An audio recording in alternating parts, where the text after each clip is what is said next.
Sometimes love begins very quietly. She's Mia, a simple, kind woman from a successful family who values real life over luxury. He's David, tall, handsome, warm smile, and a headache from a loud party. That night, she was sitting alone on a bench in the corner of the backyard, hiding from the noise with a glass of wine. He walked over, sat beside her, asked for a little silence, and a cup of tea. 1 hour of conversation, laughing at strangers falling into the pool, glances that slowly turned into something more. And before he left, he handed her a napkin, an apology, and his phone number. She didn't know yet that this sluka meeting would change her life forever. Because sometimes the most beautiful love stories begin quietly, and don't end the way we expect. Love Stories Max. Welcome to my channel. Enjoy watching, friends. He sat next to her, and changed her life. I always thought love arrived loudly. Like in the movies, music swelling, sparks flying, a book falling to the floor, and you look up into the eyes of the person who will change your life. But my love arrived quietly. With the scent of red wine, a warm summer evening, and a slight headache. Not mine, his. My name is Mia Nielsen. I grew up in a wealthy family, but my brother Mark and I were never raised to worship luxury. My father, Stephen, worked his entire life. He started with one small laundromat, old machines, the constant smell of detergent, and exhaustion in his eyes. Over the years, that one laundromat turned into an entire network of laundromats and dry cleaning stores. When Mark and I became adults, our father said, "I don't want you living off my money. I want you to know how to earn your own." He entrusted each of us with 5 laundromats. I loved my work. I loved arriving early in the morning when everything was still quiet, checking orders, talking to employees, sometimes folding fresh laundry myself. I loved the sense of order, of simplicity, of real life. Mark was completely different. He loved people, parties, noise, laughter. So when he decided to throw a big summer party, I wasn't surprised. That evening, it felt like half the city was in our backyard. Music blasted from the speakers. Someone jumped into the pool fully dressed. Someone spilled beer. Someone laughed so loudly you could probably hear it from the second floor. I knew maybe a third of the guests. The rest were friends of friends, acquaintances, strangers with good moods. I don't really like crowds. So I quietly grabbed a glass of red wine and slipped to the far corner of the backyard, where an old wooden bench sat beneath jasmine bushes. It was quieter there, a little darker. It smelled like summer. I sat with my legs tucked under me and simply watched. 2 guys arguing about who could make the better jump into the pool. A girl laughing while holding her soaked sandals. Mark already hugging everyone in sight. And then I heard a voice. "Excuse me, is this seat taken?" I looked up. There he was. Tall, broad-shouldered, dark hair slightly messy, like he kept running his hand through it. A light shirt with the top buttons undone. And a very warm smile. Calm, unhurried. "No," I said. "Go ahead." He carefully sat down at the edge of the bench, exhaled, and rubbed his temples. "To be honest, I have a terrible headache. The music out there, it's like a hammer." I laughed. "Then you picked the right survival spot." "I'm David," he said. "Mia." We were quiet for a few seconds. And then we started talking.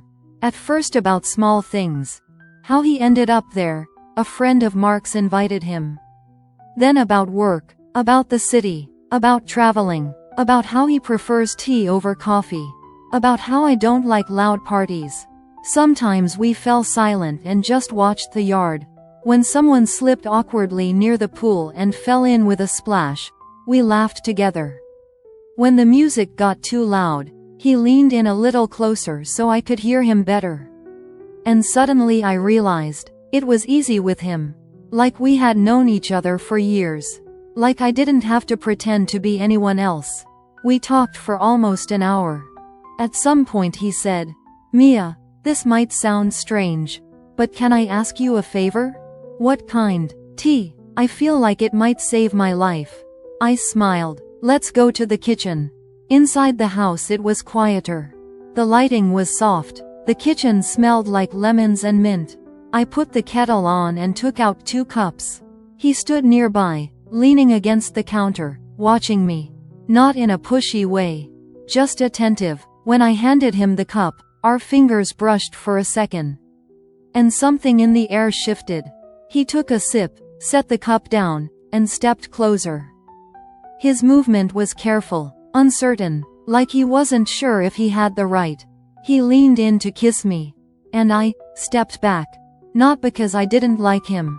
Quite the opposite. Maybe that's exactly why. Everything was too fast, too sudden, and I didn't want this night to become just another story from one of Mark's parties. He immediately stopped. "I'm sorry," David said softly. I rushed it. "I'm really sorry." His sincerity moved me more than if he had kissed me.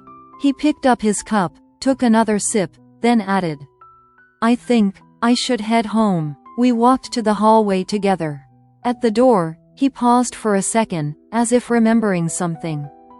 He pulled a napkin from his pocket, quickly wrote something down, folded it and handed it to me.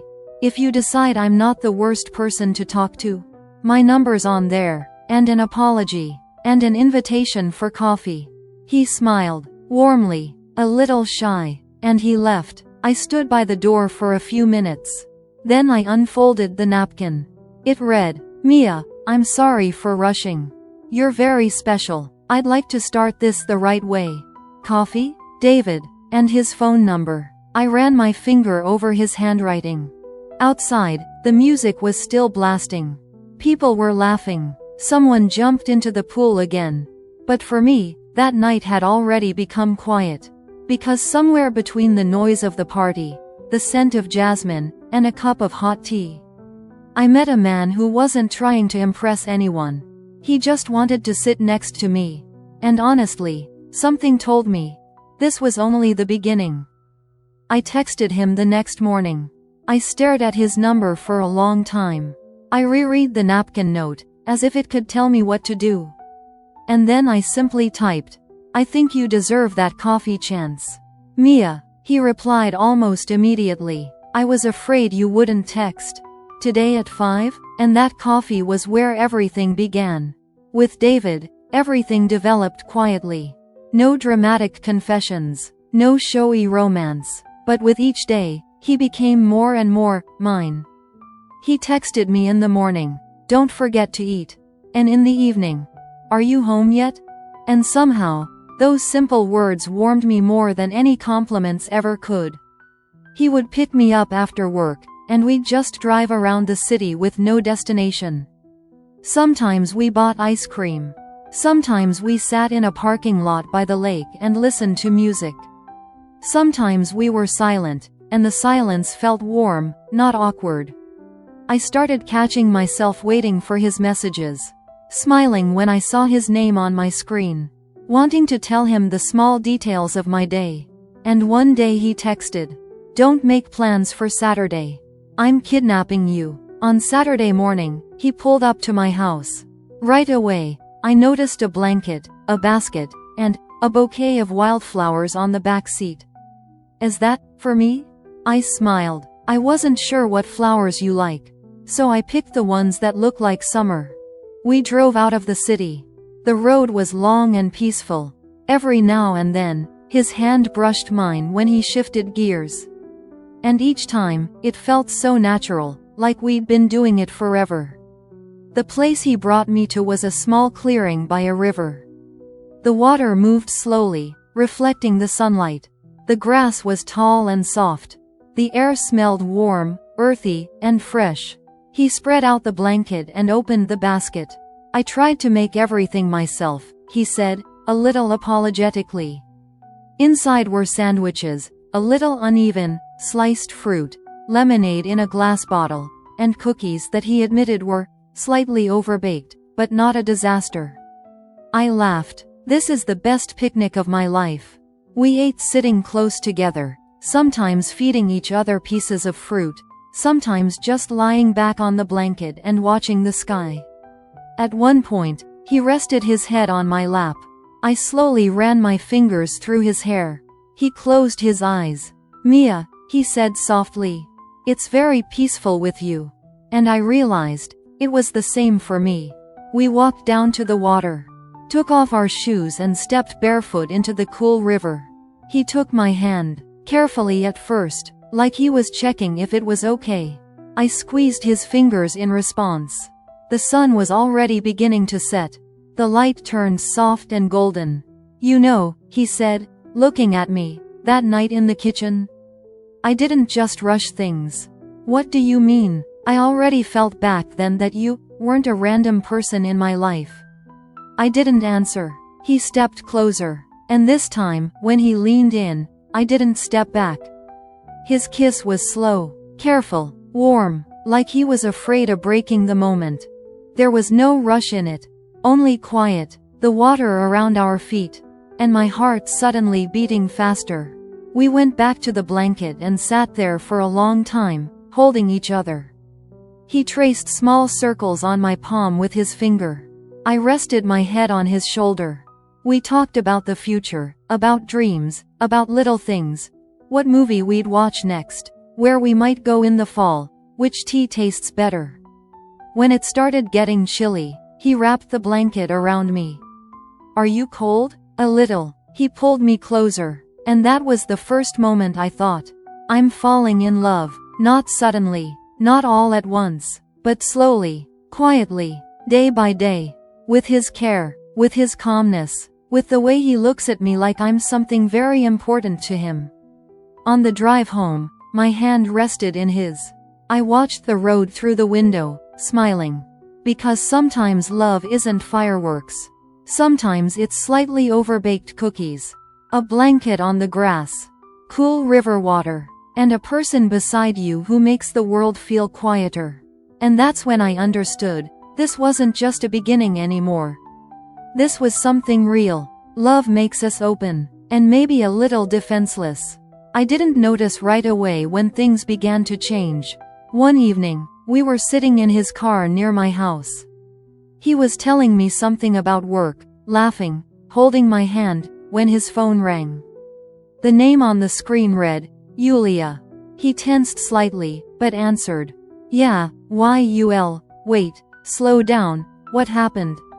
His voice changed, serious, focused. I stayed quiet, looking out the window, but I could hear parts of the conversation. I understand, you know things are tight for me right now too. No, I can't, I really can't. A pause. I'm sorry. He hung up and sat there for a few seconds, staring at the steering wheel. Everything okay? I asked softly. He exhaled. That was my sister, Yulia. She lost her job, hasn't been able to find a new one for months. Rent, bills, she's asking for money. He looked upset, even a little lost. I can't help her right now, he added quietly. Things aren't great for me either. I looked at him, at the tiredness in his eyes, at the way his hands tightened on the wheel. Something inside me tightened too.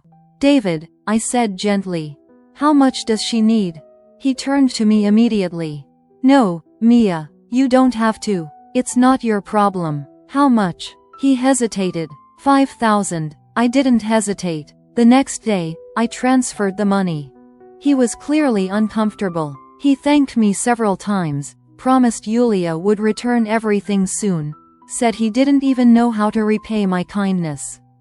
I just smiled, because when you love someone, helping feels natural.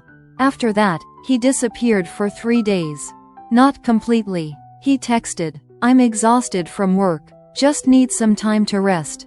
We'll see each other soon. I tried not to overthink it. But something felt off. The messages were shorter. The calls almost stopped, and there was a distance in his words. When we finally met again, he looked drained. I have another problem, he said right away. Something inside me tightened. My mom, she's in the hospital, heart issues. The treatment needs to be paid urgently. He didn't look me in the eyes. How much? I asked. 10,000. And again, I helped. Because sometimes love silences doubt. After that, he disappeared again. For several days. I'm on a business trip. Very busy. I miss you. I read his messages, and felt a coldness. Not in the words. In the silence between them. That's when I decided to talk to Mark. We sat in the kitchen, and for the first time, I told him everything. Mark listened quietly. No jokes. No usual light tone. What's her name? He asked. Yulia. He nodded. I'll ask around. He texted a few friends, including the one who had brought David to the party. The reply came an hour later. Mark placed his phone on the table. Mia, he doesn't have a sister. The world suddenly felt quieter. What? I whispered. He doesn't have a sister at all. I didn't cry right away. First came denial. This is a mistake. They got it wrong. Maybe he just never talked about her. But somewhere deep inside, a crack had already appeared. That evening, I sat in my room holding my phone, rereading his messages. His, I miss you. His, see you soon. And now every word felt different. It hurt, not because of the money. Because of the trust. Because of the picnic. Because of that kiss in the river. Because I believed he was real. I felt naive, stupid, deceived, and yet, I still wanted the truth. So I decided not to confront him right away. I decided to wait, and I hired a private investigator. I need to know where he goes, who he's with, and what he's really doing, I said. When I stepped out of the office, the air felt colder. I stood beside my car and suddenly realized, sometimes love isn't just warmth. Sometimes it's waiting, and fear, and one quiet, painful question. What if the person you fell in love with was never who he seemed to be? The next time he called, it was late in the evening. His voice sounded tense, too carefully controlled. Mia, there were complications. Mom needs more treatment. It's urgent. I was silent. How much? I asked calmly. 8,000. Before, my heart would have tightened with sympathy. Now, it tightened with suspicion. But I said, okay. I transferred the money. Not because I believed him. Because I wanted the truth. After that, the investigator got to work. I lived in a fog. Worked. Smiled at employees. Drank coffee with Mark. But inside, it felt like the quiet before a storm. A few days later, the detective called. We need to meet. His voice was flat. He placed an envelope on the table. I'm sorry. I opened it. Photos. The first, David on a beach. Tanned. Smiling. Wearing sunglasses and swim shorts. The second, him holding a beautiful blonde woman. Her hair glowing in the sun. She was laughing. The third, they were kissing. A resort. Palm trees. Cocktails. No hospital. No sick mother. No Yulia. Just lies. It became hard to breathe. Images flashed in my mind. The blanket. The river. His, you're special. His, I miss you. I sat in my car and couldn't start the engine. The tears came on their own. He didn't just cheat. He used me. I wasn't someone he loved. I was a wallet. Convenient. Trusting. In love. I remembered running my fingers through his hair. Believing his voice. Defending him to Mark. He crushed all of it. Crushed my trust. My tenderness. My heart. I texted him. Let's have dinner. I've missed you. He replied immediately. The restaurant was elegant. Candles. Soft music. White tablecloths. He walked in with a bouquet of roses. Tanned. Relaxed. Wearing an expensive suit. You look incredible, he said, leaning to kiss my cheek. I smiled. The waiter brought our main course. A silver lid covered the plate. For you, the waiter said, lifting it. On the plate were the photos. The same ones. The beach. The kiss. The blonde. I looked at David. His face shifted from confusion to pale shock. Mia, I stood up. I didn't want explanations. I didn't want excuses. I didn't want another lie. My hand rose. The slap was louder than the music. That's for I miss you, I said quietly. He stared at me, stunned. And I turned and walked away. Proud, broken, but strong. That night, I cried. But not because of him anymore. Because of myself. And I promised, no one will ever turn my heart into a wallet again. Sometimes the deepest pain doesn't come from being lied to. It comes from the fact that we were sincere. Mia didn't lose because she trusted. She only lost an illusion. But she kept something more important, a heart that knows how to love, give, and believe. And the truth is, it's better to be someone who trusts than someone who lives off other people's trust. People who deceive may gain money for a moment, but they lose something far greater, the chance to ever be truly loved. People like Mia go through pain, and come out stronger, deeper, wiser, because real strength isn't closing your heart. Real strength is going through heartbreak and still keeping your ability to love. And one more truth, if someone took advantage of your kindness, it doesn't mean you were naive. It means you have a big heart. And big hearts always find real love. Sometimes, just not the first time. Thank you for watching. Subscribe to my channel so you don't miss new stories. And also write in the comments how you liked this story on a scale of 1 to 5. Watch the following video and enjoy watching.